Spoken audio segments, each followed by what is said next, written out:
जय श्री राम प्रिय साथियों। मैं पंकज कलगुड़िया स्वागत करता हूं आप सभी ज्योतिष प्रेमियों का आप सभी के ज्योतिषी कार्यक्रम में। प्रिय साथियों, आज हम बात करेंगे अप्रैल माह के मीन राशि के राशि फल के बारे में। 12 राशियों के चक्र में मीन राशि इस राशि चक्र की सबसे अंतिम राशि होती है और इसके जो ऑपरेटिंग लॉर्ड होते हैं वह देवगुरु बृहस्पति होते हैं। उनकी यह द्वितीय राशि होती है। मीन राशि का जो सबसे बड़ा गुण होता है वो दूसरों को हमेशा सद्मार्ग की ओर ले जाने का कार्य करती है। मगर कहा जाता है कि मीन राशि जो एक ऐसी राशि है हमेशा खर्चे की प्रवृत्ति से बचने का काम करती है। इनकी जेब से एकदम से आसानी से आप पैसा नहीं निकाल सकते खर्चा करने के लिए। तो साथियों, साथ ही में अब हम बताएंगे कि जो आज का हमारा राशिफल हम सेशन आपको बता रहे हैं, यह जो राशिफल है केवल चंद्र राशि के ऊपर आधारित राशिफल है। आप इसको किसी अन्य लग्न राशि के या अन्य राशि के हिसाब से ना देखें। इसके प्रतिफल आपको जो है विपरीत ही देखने को मिलेंगे। तो साथियों, शुरुआत करते हैं मीन राशि के। सबसे पहले ग्रह गोचर के बैठने की एक व्यवस्था का जो क्रम है उसमें कौन सा ग्रह किस राशि में किस प्रकार से बैठा हुआ है। सबसे पहले लग्न में देखें तो सूर्य देव और बृहस्पति देव बैठे हुए हैं। द्वितीय भाव में यहाँ पर अगर देखें तो बुध देव और शुक्र देव के साथ वक्री राहु बैठे हुए हैं।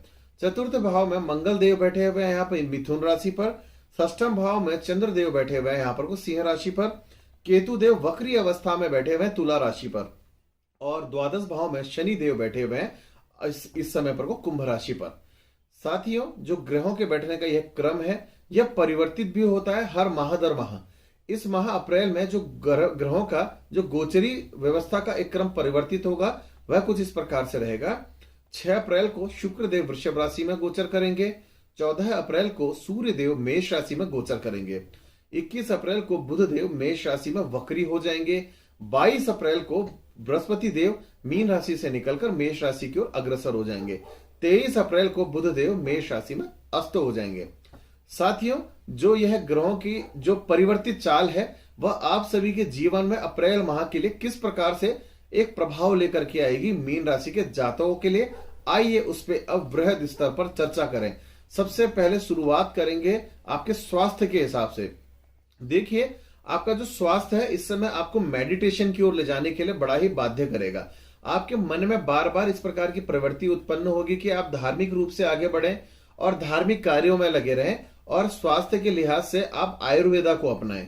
आयुर्वेदा और अपने आप को फिट करने के लिए रोजाना शायद मॉर्निंग वॉक या इवनिंग वॉक भी करने के बारे में विचार करेंगे, क्योंकि आप अपनी फिटनेस को देख के बहुत परेशान रहेंगे और दवाई खाना आपको बिल्कुल मंजूर नहीं है। तो आप सोचेंगे घर की दवाइयों से जो रेमेडीज है उनको अप्लाई करके सारी चीजों को हम ठीक कर लें। इस प्रकार से आपके विचार हो सकते हैं। बाकी स्वास्थ्य के लिहाज से देखें तो जिन लोगों को पाइल्स की प्रॉब्लम है उन्हें इस समय थोड़ा सा सतर्क रहना चाहिए मीन राशि के जातकों ने, क्योंकि पाइल्स की प्रॉब्लम यहाँ कुछ बहुत गांठ को बढ़ा सकती है और ब्लीडिंग वगैरह की प्रॉब्लम दे सकती है। साथियों, चर्चा कर लेते हैं आपके धन भाव के बारे में। इस भाव के जो स्वामी है मंगल देव है और यहाँ चतुर्थ भाव में मिथुन राशि में विराजमान है। वह इंगित कर रहे हैं कि इस समय पर को सबसे पहले आपका धन अगर किसी के पास अटका हुआ है तो अपनी जुबान को बिल्कुल कंट्रोल पे रखना है और इस प्रकार की अपनी वाणी का प्रयोग करना है कि अपने आप को कहीं नीचा दबा करके दिखा देना है किसी भी ऐसे व्यक्ति के सामने जो आपसे भी नीचे स्तर का है। तो आपने जरूरतमंद बन जाना है, क्योंकि आप अगर अपनी वाणी को ज्यादा तेज करेंगे या गुमराह तरीके से आगे लेके जाएंगे तो एकदम से यह प्रभावशाली नहीं रहेगी, आपको प्रॉब्लम कर सकती है। साथियों, साथ ही में आपकी दाहिनी आंख में यहां परेशानी का भी एक सिम्टम बन सकता है, आपकी आई वीकनेस हो सकती है। इसका कारण रहेगा बुध और यहां पर को जो शुक्र और राहु का कॉम्बिनेशन बना हुआ है। आपके जमा पूंजी वाले भाव को भी देख लेते हैं। इस भाव के जो स्वामी है वह इंगित कर रहे हैं इस समय अपना पैसा जो है सोच समझ करके कहीं पर को भी लगाएं। पहली बात तो अगर मैं कहूं अपनी जेब से हो सके एक लंबे समय के लिए पैसा निकालना भूल जाएं और यह भी भूल जाएं कि पैसा अगर अपना अगर है तो उसको क्या करना है, उसको प्रॉपर्टी में इन्वेस्ट कर देना है, उसको निवेश कर देना है। अपने आप को लोनिंग में कर्जे में डाल दो, क्योंकि आपके पास की जो जमा पूंजी एक वृहद स्तर में हिल जाएगी। आपके पास भले 1 रुपया है भले 1 करोड़ रुपया, आपका पैसा पूरा हिल जाएगा। आपके पास पैसा बिल्कुल नहीं टिकने वाला है और आपका पैसा जो है कहीं ना कहीं गलत जगह चला जाएगा। और कहीं पर कोई निवेश नहीं करोगे तो फिर क्या होगा, फिर ऐसी स्थिति में आपका पैसा किसी के स्वास्थ्य के इलाज में लग सकता है, चोरी वगैरह या कुछ अचानक से पैसा बिल्कुल खर्चा होने का योग है तगड़ा। तो अपने आप को देखिए, अपनी कुंडली के अनुसार किसी भी आपके आसपास के जो कोई ज्योतिषी हो या कोई इस प्रकार से न्यूमरोलॉजिस्ट आपके नजर में आसपास पे जो है उनसे भी सलाह ले सकते हैं कि आपको अपना धन कहाँ निवेश करना चाहिए जिससे आपका धन जो है सेव रहे। अदरवाइज मीन राशि वालों की स्थिति बड़ी खराब होने वाली है, स्वास्थ्य की ओर पैसा ज्यादा खर्चा हो जाएगा। चर्चा करते हैं साथियों अब आपके पारिवारिक जीवन के बारे में। परिवार के अंदर एक अलग ही प्रकार से आपके बहुत परेशानी बने रहेगी।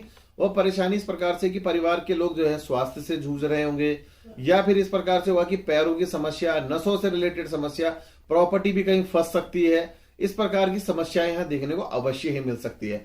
अपने पैसे को और अपने परिवार के सदस्यों को बिल्कुल इस समय पर को आपने अनमोल रत्नों की तरह देखना है, क्योंकि परिवार के सदस्यों या धनों दोनों लिहाज से समय उतना अनुकूल नहीं दिख रहा है। हो सकता है परिवार में गाड़ी या ये आपका धन या फिर प्रॉपर्टी के लिहाज से किसी प्रकार से आपके परिवार में झगड़ा हो सकता है। आगजनी से संबंधित घटनाएं होने की संभावनाएं भी दिख रही है। और जो बीपी के पेशेंट है तो हो सकता है कि उनको स्टंट डलने की प्रॉब्लम तक का आ जाए, यानी कि आपके घर में कह सकते हैं कि कहीं हार्ट से रिलेटेड अगर कोई ज्यादा परेशानी और केयरलेस पर्सन तो हार्ट अटैक की परेशानी भी उस पेशेंट को आ सकती है। ऐसे योगों का निर्माण हो रहा है। साथियों चर्चा कर लेते हैं आपसे संतान भाव के बारे में। संतान भाव के जो स्वामी है वह चंद्रदेव है और इंगित कर रहे हैं कि लंबे समय से जिन्हें कंसीविंग नहीं थी अभी भी कुछ विशेष रूप से फायदा उनके लिए यहां नहीं दिखाई दे रहा है। और जो कंसीविंग वाले लोग हैं कहीं ना कहीं मिसकैरेजेस होने के योग यहाँ पे दिखाई दे रहे हैं। अपनी संतान की, अपनी गर्भ की रक्षा जरूर करके चलें, क्योंकि शनिदेव आपको यहाँ बिल्कुल मौका नहीं देंगे अपने आप को संभालने का। जिस प्रकार से यहाँ शनिदेव इतने घातक नजरिए से, सप्तम दृष्टि से आपके संतान भाव के स्वामी को देख रहे हैं। उपाय दे देता हूं बहुत ही सुंदर। शनिदेव का आपने उपाय पता ही है, नीली काली चीजों का प्रयोग वर्जित कर दीजिए घर के अंदर और अपने कपड़ों में। साथ ही में चमड़े का और इस प्रकार की चीजों को वर्जित कर दो आसपास में। घर के साउथ वेस्ट और साउथ वेस्ट और नॉर्थ ईस्ट के इलाके में सोने से बचें। और साथ ही में साथियों आपको आगे पर को अपने आप के स्वास्थ्य को मजबूत करने के लिए अपनी कुंडली का विशेष रूप से अध्ययन करवा लेना चाहिए, क्योंकि स्थितियां अच्छी नहीं लग रही है अगर गर्भवती भी हैं तो। और साथ ही में साथियों आपके अब बात करते हैं शिक्षा वाले भाव के बारे में।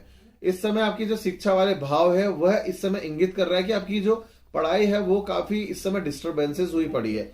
कोई विशेष रूप से आपकी पढ़ाई में कोई लाभ नहीं है। दूसरे अगर आपको कोई व्यक्ति समझाने आ रहे हैं तो आप उल्टा उन्हें समझा दे रहे हैं। पढ़ाई में लाभ लाने के लिए मुझे लगता है 22 तारीख के बाद का जो समय रहेगा वो काफी अच्छा रहेगा। चर्चा कर लेते हैं साथियों आपके नौकरी पक्ष के बारे में।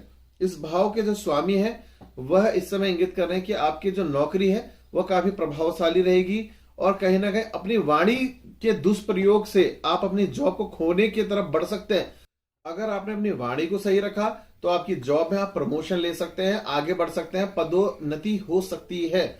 मगर आपने अपनी वाणी खराब कर दी तो मुझे नहीं लगता कि जॉब बच भी पाएगी, क्योंकि आपकी वाणी का पूरा रोल इस माह आपके जॉब में दिखाई देने वाला है। बात करते हैं आपके मित्र एवं प्रेम वाले भाव के बारे में।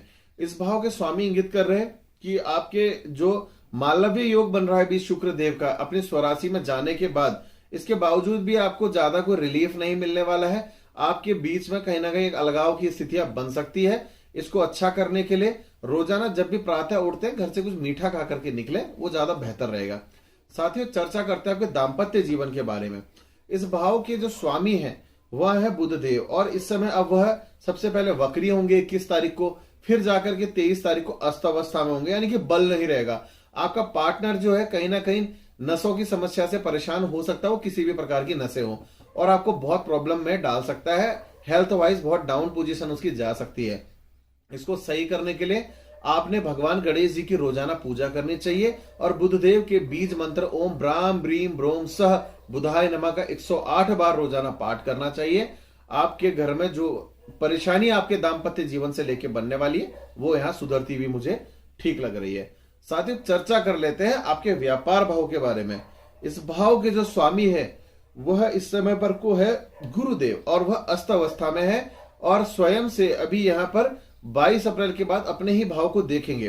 कुल मिला के कह सकते हैं कि व्यापार के लिहाज से समय जो है कुछ अनुकूल रह सकता है। व्यापार के अंदर आपके कर्मचारी के संग किसी प्रकार से भी उठापटक या फिर हो सकता है कि चोरी चकारी में आपका स्टाफ पकड़ा जाए, ऐसी व्यवस्था दिख सकती है। कुल मिला के कहूं तो मैं इस समय पर को जो कन्या राशि के बाद मीन राशि एक ऐसी राशि निकल के आई है 12 राशि के चक्र में जो कुछ बहुत परेशान कर सकती है आपको अप्रैल माह में।